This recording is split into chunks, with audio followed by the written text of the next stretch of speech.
Hey, beautiful people, how y'all doing? So, let's get sorry. The last time I went live on my channel, I had the old YouTube. So this whole new, I didn't know the beta is if you got software and all this stuff, but we're here now.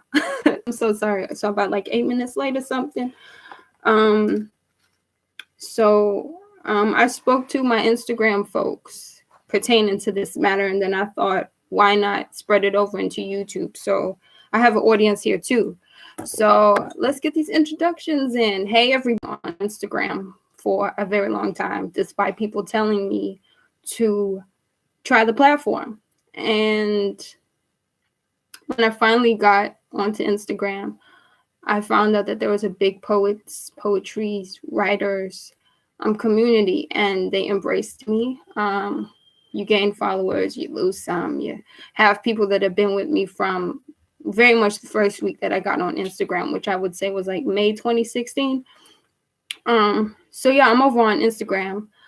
You can find me in those several places, and I just want to talk to you about visuals. I want to share the knowledge that I have because I tend to get a lot of compliments on my visuals, and people tell me it's dope. People like my stream, so I thought, why not try and be of use and tell y'all about that. So I put my introductions. You can find me on Instagram. You can find me on Twitter. You can find me on my blog. I will ensure that those links are in the description box once this stream is over.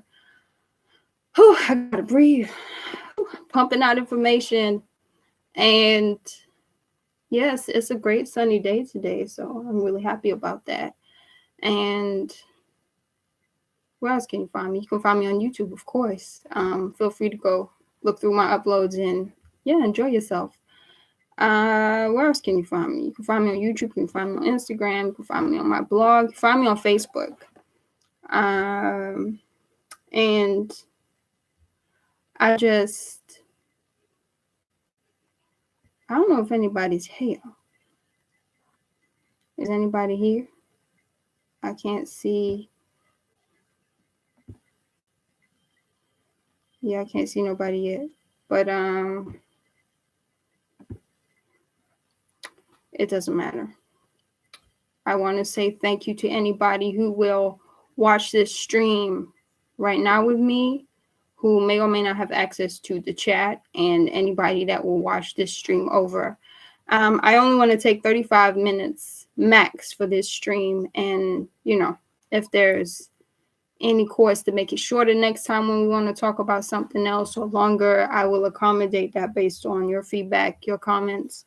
And I just have a few pointers here, but I am free to direct to my conversation as it does go.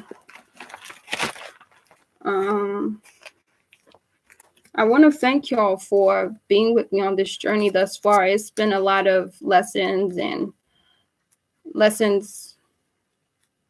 things I got right, things I didn't get so right. And yeah, I'm working my way through it. And yes, it's been quite a journey. But I really want to get into these visuals and our conversation for today. One block to my creativity and forming visuals and stuff like that was the Grapes of Wrath book that I was reading. I think that was my 8th read of the year. Or the 9th. No, it's my 8th. Because I had Poet X was number 9. And then my current book, which is this one, is my read number 10 of the year. So I did have that little roadblock.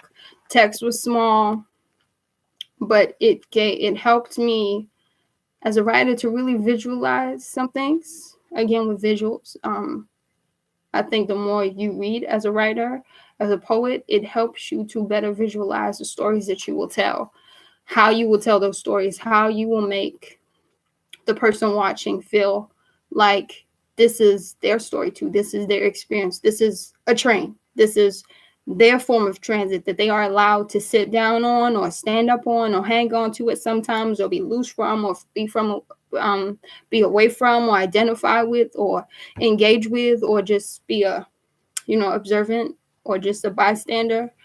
And that continually helps me. And I think I mentioned this in my last upload of 2018, when I was talking about my reads, where I said David James Patterson's Woman of God. Whew, he really, really challenged me on telling stories. I'm not going to say I can't do it as good as him. I'm not going to say, but I believe that whatever I do is going to be the best of Pebbles, that people can appreciate and be like, okay, that's Pebbles' thing, that's Pebbles' craft. And so I use that as learning curves. I use that as motivation. I use those to challenge myself in the stories that I tell, whether it's through my sorry, whether it's through my poetry. I need some water, y'all. Sorry.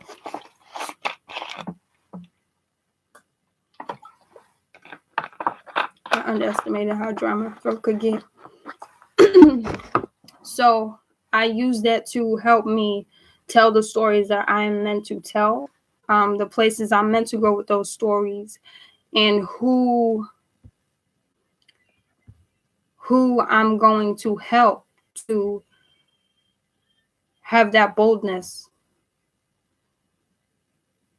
to tell their stories and create what it is that they do. The visuals process is not only one where you have a physical representation of your art, although yes, it can be a book. I think we can all agree that not all books that we read are picture books, but we catch the visual somehow. So I think as well as the writing process, there is a visual process within the writing process. And it is not just capturing my reader, not just telling this story, not just making sure that not just ensuring from point A to point B to point C to the end and everything else between connects. And I'm carrying my reader along. I'm carrying my fellow artists along who are taking notes from this. So I think the Grapes of Wrath, it taught me about family, it taught me about struggles, it taught me about unity, circles. Those unity and those circles might not necessarily be your mom, your pops, your grandma, your uncle, your cousins. It might be homies that you form relationships with along the way. It might be reading. It might be book clubs that you're part of. And when people are honest with how they felt that the story hit them, what it did or did not do for them, then we can all move forward in expanding our thinking, perfecting and refining visuals. So my visual process, I wish I could show it to you in terms of Instagram, because that's the main thing that inspired this live and the one I'm going to have later. So I don't think I can insert the image. No, I'm not gonna edit this live. So do I have an image I can share with y'all? Anyway, so I don't think I have a visual, but I will be going live on Instagram at 6 p.m. British summertime and 1 p.m. Eastern time. So on the East Coast at 1300 hours, and on the British summertime clock at 1800 hours. And I hope to take this conversation further. I'm getting into this live thing, but we'll do this. We'll do this. So my visual process is within Instagram is write the piece, find the image, caption. That's my visual process. My visual process is captured best through the piece, the visual, the picture, the image, and my caption. My hashtags might be a little whack from time to time, but if I can help you, if I can assist the visual with the caption, or assist the piece with the caption, or assist the piece with the image, or assist the image with the piece, or assist the image with the caption, or assist the piece with the image, and clarify it with the caption, I've done what I need to do. And sometimes I might find the image first, and then I'll write a piece first, and then find the visual, and then have the caption. Sometimes my pieces, when I'm lucky, sometimes when I'm blessed, my piece may not fit into the whole visual that I have set out in mind. So the lines that do get cut out sometimes make for great caption. So that helps me to you come to the end of reading this piece on this great visual, and you then read the caption, and the caption is the ending that you needed. It's like, okay, Pebbles, I get it now. So I think it's just finding a balance between allow your visual to inspire what you write, allow what you write to inspire the visual that you're looking for, and allow that caption to assist the story. Let that caption bring this piece to life. Sometimes I will say a joke. Maybe I've talked about something intense in the piece, or something like serious, or something jokingly, and then I just make it additionally funny by the caption that I choose. So I think one example of that is on Wednesday. I think it was this week. It was this week. Let me look to. I'll find it for you now. I want to say April 11th, but April 11th is not even here. Oh, sorry, that is today. It was 2 days ago on my Instagram, April 8th. So April 8th, which I believe was Monday, I had a piece. That was inspired by a fellow poet's scenario. And I was like, this might be a lighthearted post, but I don't take it lightly, especially with some of the events we've seen happen in our world, tragic events, drastic events.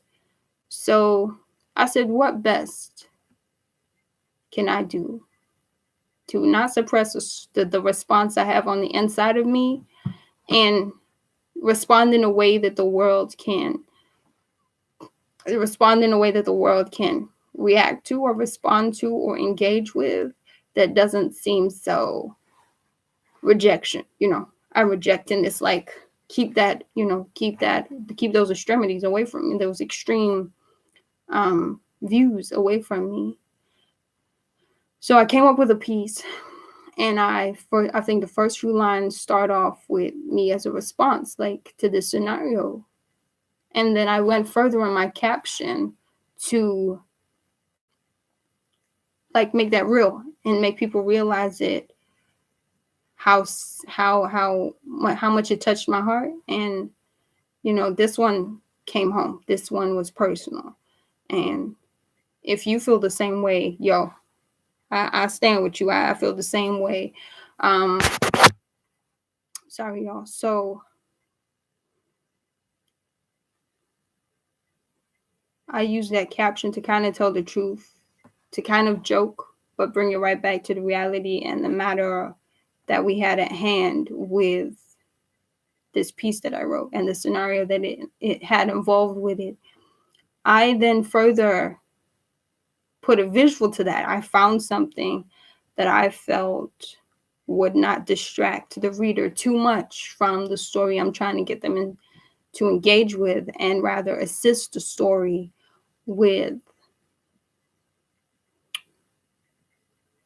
understanding how important this is. This scenario starts in a coffee shop, but it can affect everybody in the coffee shop. It can not only affect everybody in the coffee shop, including those who work there, but it can affect the whole neighborhood. So I found a piece of art that was a little girl looking out of a window. She's not in a coffee shop, but I believe presently looking at her, looking out of that window from a position that should be of safety, but somewhere outside that window, outside of her view, maybe below her view, maybe to the left or the right of her view, that is not within what she can see, there is danger there. And will she be caught up in that danger and never know the end of what was begun outside of her sight? Or will she be rescued from that and know what danger was close by or what danger was within her neighborhood? So it's little things like that. Now I'm going to spend like the rest of the time kind of talking to you concerning YouTube. On this visual platform, another visual platform alongside Instagram,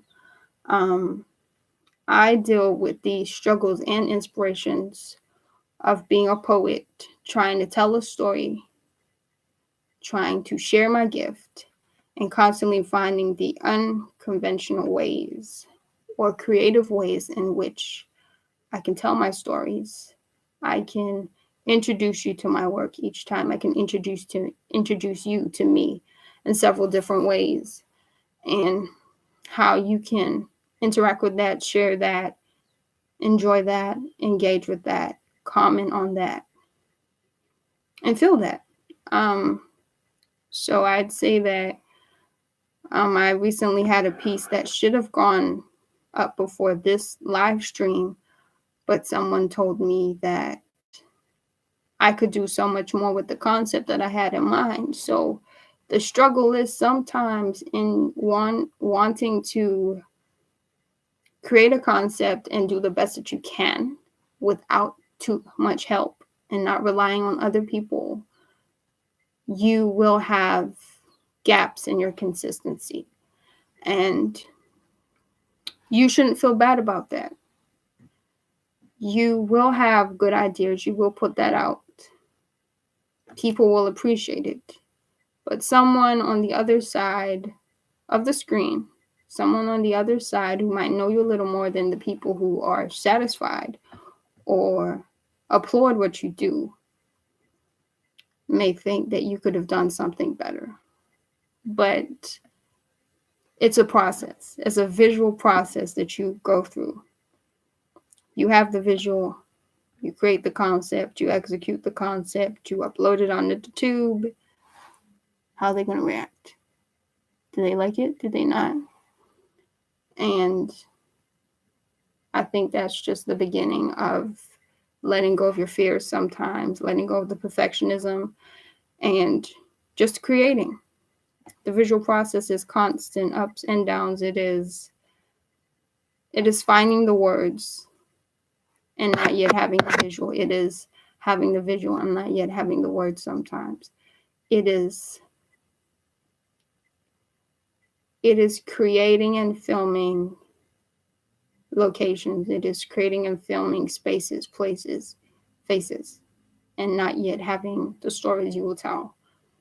And I think sometimes it just takes you sitting down, looking through a clip, looking through a script, looking through a concept, looking through a plan, and just dissecting it and seeing, what can I do?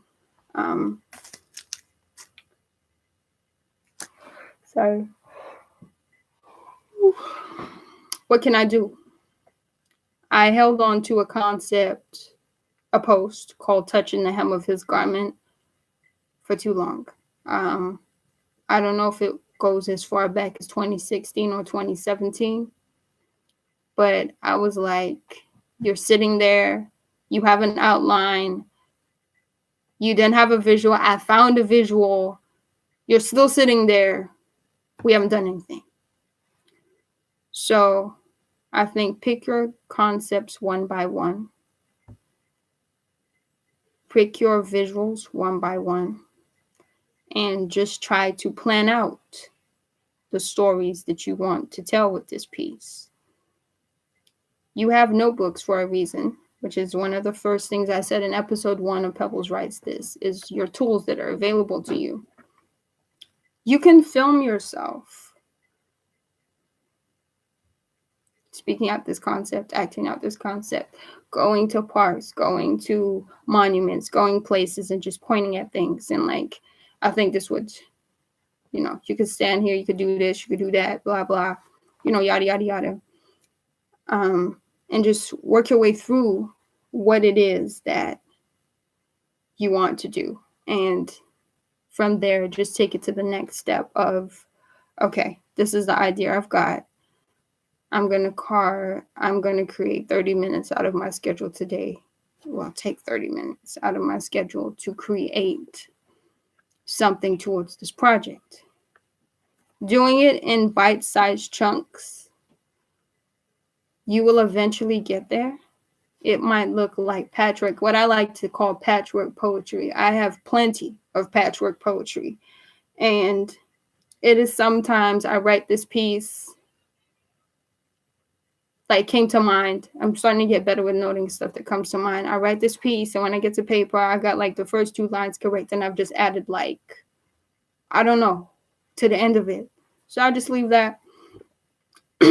I wait for another day. So either it goes into a notebook, and when it goes into a notebook, it's not going to have visuals to it. So that's the end. Bye. But sometimes when it goes into this notebook, the piece all of a sudden gets finished. The lines start coming. I strike through on lines that I added before that I really don't want to add.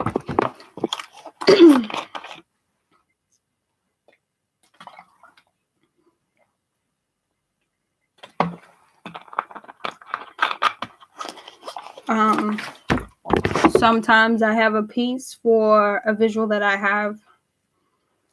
The piece might be a little too long. Can I make this a snippet and not call it a snippet, but present it as something that is enough of a visual experience for whoever's watching it? So that's another thing you could do, which is just, maybe cutting things short and presenting it in as best and as a seemingly complete form as you can, and put that forth. Test the waters, see the feedback you get. You might find that somebody says something, someone responds to that comment, and before you know, you have 3-4 comments. You have several people talking about this one aspect, and you're like, oh, it might not even be a criticism. It just might be something they like, how it makes them feel. And you feel like what you did was not enough for them to feel that, but how could you better create that experience? So then now you can extend that project, call it something else, incorporate the lines, the concepts, the feels of it, and repackage that, and boom, into a nice little platter. Here you go. And just allow that to fill the gaps where perfectionism, where you've had to take breaks in your schedule and has led to a lack of consistency. Bite-sized chunks is the way. Sometimes you just have to accumulate the written pieces. Sometimes you just have to accumulate the scripts and allow yourself. I noticed that when you don't put too much pressure on putting a visual to something, when you can't find what it is that you're looking for, what it is that satisfies you creatively, visually, what's to your taste at the moment, wait it out. Read in the meantime. Watch things in the meantime. Watch your movies for my creators who do film. For my creators who have creative teams. Where we going? I don't know. But let's read in the meantime. Let's watch things in the meantime. Let's unplug from things, and just be swayed a little. And eventually you will get that complete picture that you need. I think Bite Size, the previous one that I had, that I wanted to upload, but it'll probably be a bigger concept later this year. No promises. but I am continually creating, is I took the concept of bite-sized chunks, and I literally had 70% of this visual done. So I'm telling you what I done did. So try it. And in this space for me and my poets, I would say is go out of your comfort sometimes and just use music videos, use movies, use audio visuals, lyric videos to help you shape how next you can tell your story, how next you can create those bite-sized chunk concepts to tell the story that you want to tell. Do not be afraid of people's critiques or interjections into what it is that you're doing. I obviously wouldn't say put your full trust in whatever it is that they promise, whatever they mention to you that they will help, because I did that last year and the person I was meant to create with kind of disappointed me. So I only had 3 uploads last year. That is not acceptable. So I would say work to constantly be in a place where you are creating your visuals if you can. And when somebody comes along and is your savior to lift this visual to the next level, or to assist your visual process from what it is that's been in here on paper into like the essence that you want, take it, open the door, come on in, let's talk ideas. So yeah, I think that's what I'd say for today. I'm sorry if I was over the place. I was just trying to go different spaces with y'all.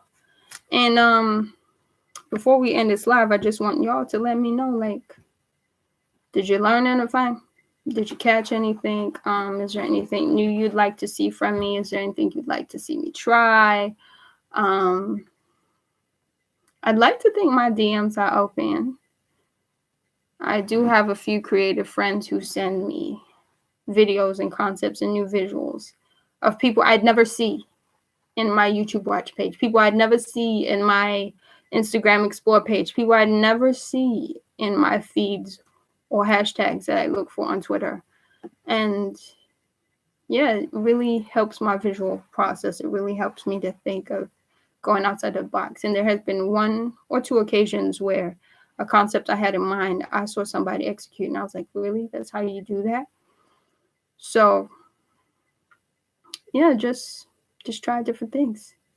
I would say that as scary as it is when you seem to be experienced to try something new, we are always, all of us, constantly learning, and our visuals should reflect that, or at least our visual process should reflect that we might be a mess in the script, we might be a mess in the notebook, we might be a mess with the drafting and the crafting and the behind the scenes. But when the complete project comes to form, trust me, it's not as disorganized as my thoughts or my ideas were. And yeah, never stray away from what your true story is just to get views on YouTube. You will regret it. That's coming from a small YouTube channel, but you will regret it. I watch a lot of great YouTubers who have said that doing things to stay in line with trends that wasn't really them. They felt drained. Like they didn't want to be doing that. They didn't get on the platform to be doing that. But don't get me wrong, be in line with the times. You know, if you can creatively insert yourself into that space, adjust your visual process to create something that adds to that conversation, feel free, because being a creator of film, poetry, written piece, whatever it is a reflection of the times. Should be a reflection of the times most of the time. and it tells the stories. It presents the pictures. It provides the representation that people may not be able to always find someplace else. So if you can create it, go on. You can do this. We're rooting for you. We're watching out for you. We're looking for you to support you. Yeah. So my struggles is those times when I have a visual and I don't have a piece, or I have a piece and I don't have a visual, or I have a common one is having the piece and the visual and no caption or hashtags. So then I spend at least a good half hour trying to figure out what my caption and my tags will be. And I try to keep it relevant because you do not want to be shadow banned, as I've heard on Instagram, and you don't want your videos to not be shown on YouTube because you use the wrong hashtags. You don't want to say you deliver on something a little more extreme than what you do deliver on, because somebody might run from that when they would really run to it. So yeah, thank you everybody. So I will be putting my series and my last live somewhere at the end here, so you can check that out. And yeah, feel free to explore this channel. I hope this is useful to you. Have a great afternoon and morning.